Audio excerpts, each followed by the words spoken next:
happened to predictability? The milkman, the paper boy, evening TV. Now, did I get delivered here? Somebody tell me, please. This whole world's confusing me. Clouds as mean as you've ever seen. Hi, I'm Sarah Weiland. And I'm Catherine Ellis. Today we're talking about poll taxes causing a struggle. A tax started in Georgia earlier in the week, which requires voters to pay a tax to vote. The cost is $1 to $2 to vote, but most African Americans can't afford that price. Breaking news from Sharon at the scene. Strikes and riots have broken out in the streets protesting for women's rights. Okay, I'm Sharon Arnold, reporting live from the riots in the streets. As you can see, there are many...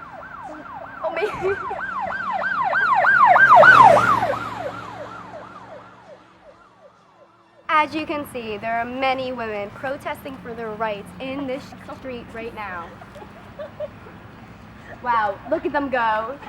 Thanks, Sharon. So in other news, workers are being forced to live in company towns and near their workplace. These workplaces are owned by their employers. They're restricted to buying their goods such as food and clothes from inside the town. All goods are sold on credit and with high interest, so most of the paychecks that the workers earn are owed back to their employers. If they try to leave the town without paying back all their debts and loans, they could be arrested. Towns are split up depending on race and workplace. I'm here in the studio with one of the jurors of the Plessy v. Ferguson case. The case was recently taken to the Supreme Court, which ruled in cases that undermine the civil rights of African Americans. Plessy argued that the Separate Car Act violated the 14th Amendment, but Ferguson argued that as long as the states maintained separate but equal facilities, they did not violate the 14th Amendment. In conclusion of the case, the court upheld the constitutionality of the Jim Crow laws, and Plessy was found guilty by a 7-1 majority. So what side of the court case were you on? Personally, I was for Plessy because I believe that the facilities for the blacks really weren't as equal as those designated to the whites. For example, the white schools spent up to $11 more on each student than black schools, and were definitely much nicer. Separating facilities by color is supposed to be legal unless they are unequal, although a majority of these places have higher standards for whites instead of blacks.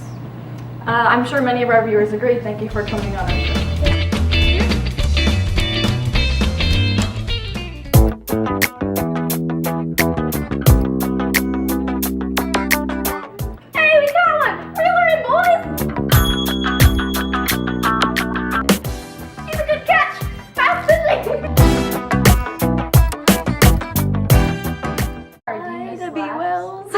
Sharon here in the studio. Born into slavery in 1862 Mississippi, her father, James Wells, became a local businessman to help support her family.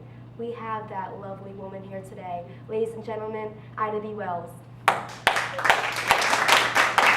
How you doing, Sharon? Welcome to the show, Ida. Thanks. It's a pleasure to be here.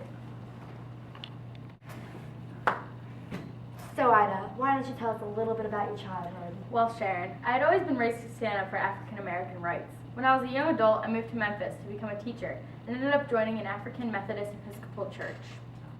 We just received word that you bought out the local newspaper. Would you tell us a little bit about that? Yeah, I bought out the local paper and I renamed it Free Speech. It was dedicated to discussing the mistreatment of blacks.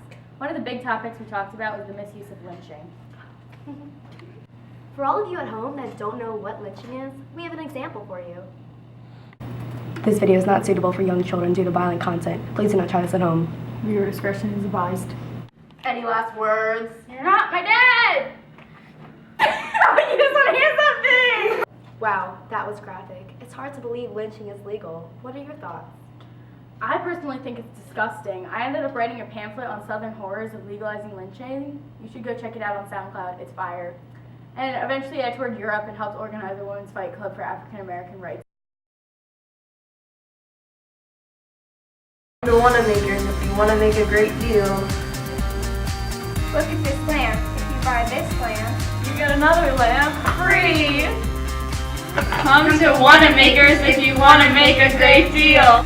But wait, there's more! Look at this classically carved chair. If you buy it, you also get A free dog! ooh, what a great deal! Come to Wannamakers if you want to make a great deal. Welcome back to Women's Weekly. Here's Kate with the weather.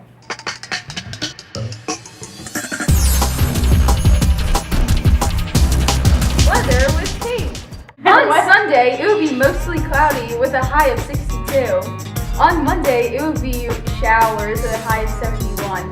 On Tuesday, it will be showers again with a high of 65. On Wednesday, there will be some morning fog with a high of 62. On Thursday, it will be mostly cloudy with a high of 58. On Friday, it will be mostly sunny with a high of 54. And on Saturday, it will be partly cloudy with a high of 62. Thanks for watching Women's Weekly!